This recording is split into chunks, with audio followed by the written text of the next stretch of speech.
இன்றைய தினம் நம்முடைய செல்வர்கள் சரவணகுமார், சரோ ஆகிய இருவருக்கும் சுயமரியாதை அடிப்படையில்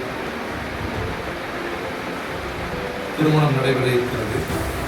இப்படிப்பட்ட திருமணங்கள் இன்றைக்கு சட்டப்படியான அங்கீகாரத்தை உச்சநீதிமன்றம் மூலம் பெற்றிருக்கிறோம்.